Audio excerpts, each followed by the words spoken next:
Welcome to episode 2. I'm PaleoZoen, and today we're going to talk about arrowheads and why you should stop calling them that. Many people call the stone artifacts that are pointed, found throughout the world, but today we'll just talk about those found in the US. They call them arrowheads, but it's a misnomer. An arrowhead, which is the length of a person's palm, could not actually function at the tip of an arrow. These stone or lithic tools could have been spear points, knives, atlatl points, multi-purpose tools, or in some cases, actual arrowheads. We often group these lithic points into types or typologies, grouped by shape and size, such as a Clovis point. If you haven't seen a Clovis point before, follow the link in the description to the blog post companion to this podcast, and you'll see a picture, and they're very distinctive. Lithic typologies are classifications that archaeologists used to classify the pointed stone tools, often based on shapes, sizes, inferred uses. These categories can help us communicate and understand the tools left behind by prehistoric or pre-contact people. But the typologies we assign today may have very little to do with their original purpose and the people that created them. As I previously mentioned, the role of typologies serves as a useful tool for archaeologists to organize and discuss findings with each other. However, please remember that these classifications can sometimes overcomplicate the understanding of the tool's intended purposes. Human beings naturally categorize things, but the reality is that the original makers of these tools were primarily concerned with function and practicality, with styling being a secondary concern, if at all. Where we see highly stylized lithic points that are perfect are typically associated with burials. Within these modern lithic typologies that archaeologists have created, there is apparent regional variation, but again, the foremost concern for the original toolmakers was probably more creating a tool that met a specific need. Here are some examples of kind of the gray areas in typological comparisons.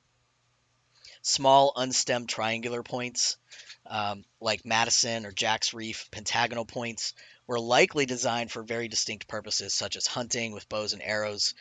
These tools are often associated with later pre-contact periods when the bow and arrow technology became more widespread than atlatl technology. Exhausted tools.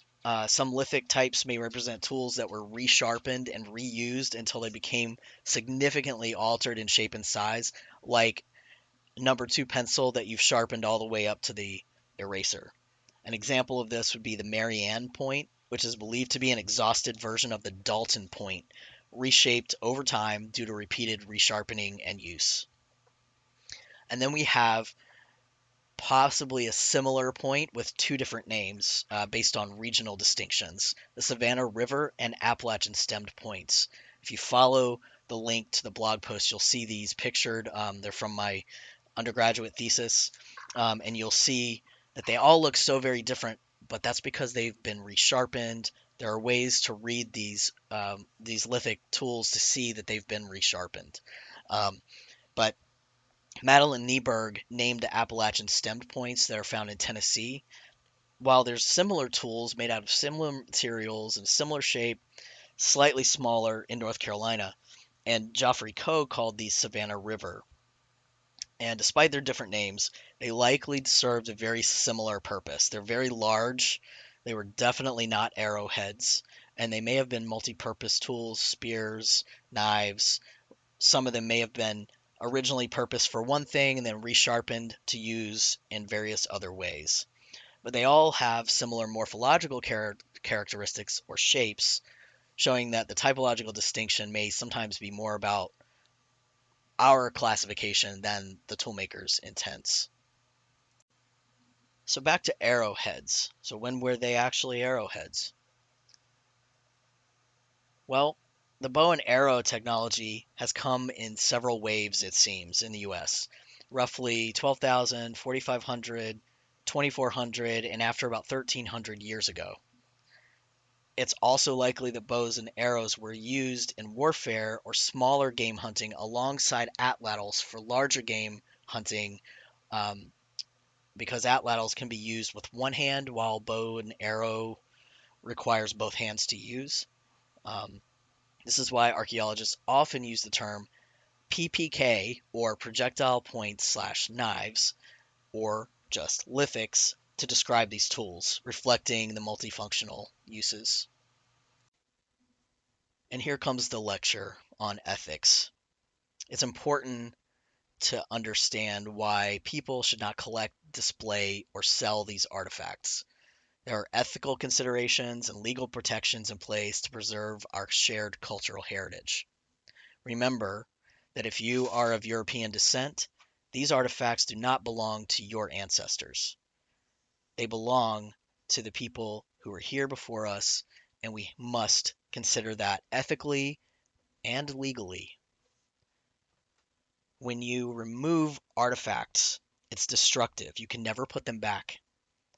So if you loot a site, what you've done is you've ripped out a bunch of pages in a history book and taken the book with you and left the pages behind. Only those pages may never be found. So if you find something, leave it in place, drop a pin on your Google map, and tell your local anthropology department about it. Federal and state laws in the United States protect archaeological sites and artifacts. The Archaeological Resources Protection Act, or ARPA, and various state laws prohibit unauthorized excavation and removal of artifacts from public lands, just for the reason I outlined above. NAGPRA is the Native American Graves Protection and Repatriation Act, and it mandates the return of certain cultural items, including human remains and funerary objects or grave goods, to the Native American tribes for which they are associated. This law highlights the importance of respecting and preserving indigenous heritage. This law is retroactive, meaning that items of cultural significance collected before the act was mandated in 1991 or 4, I can't remember, in the early 90s, you have to repatriate them to the respective tribes. In conclusion, lithic typologies are a good tool for archaeologists to communicate, research, and share data about these artifacts, but we have to recognize their limitations. And the primary focus was likely on functionality by the original toolmakers. And public education about these tools should emphasize the ethical considerations and the legal protections to preserve these artifacts for future generations of researchers, but mostly for the living descendants of the original toolmakers. By understanding and respecting these aspects, we can better appreciate and protect our shared cultural heritage in the U.S. If you have an artifact you feel might fall into one of the mentioned regulations or laws, contact your state archaeologists, the State Historic Preservation Office, or local university's anthropology department, or a local museum for help identifying it and with whether or not you are allowed to keep it or whether it needs to be repatriated. Let's be responsible. Let's discourage people from selling these things because they're invaluable. Like I said, once you remove them from the location where you found them, it's like ripping a page of a history book out and showing it to somebody, and the whole rest of the book is lost. As always, my references are in the description below. Thanks to the Roman Candles for letting me use their amazing song. If you want to download it, I have a link to the MP3, and check out their other albums as well on Bandcamp. It's in the description below. Shoot an arrowhead at that like button, please, because the more we get, the more permissions I get on YouTube. The links will be clickable, and all that good stuff, and it really helps out the channel. Thanks for paying attention so far. See you next time.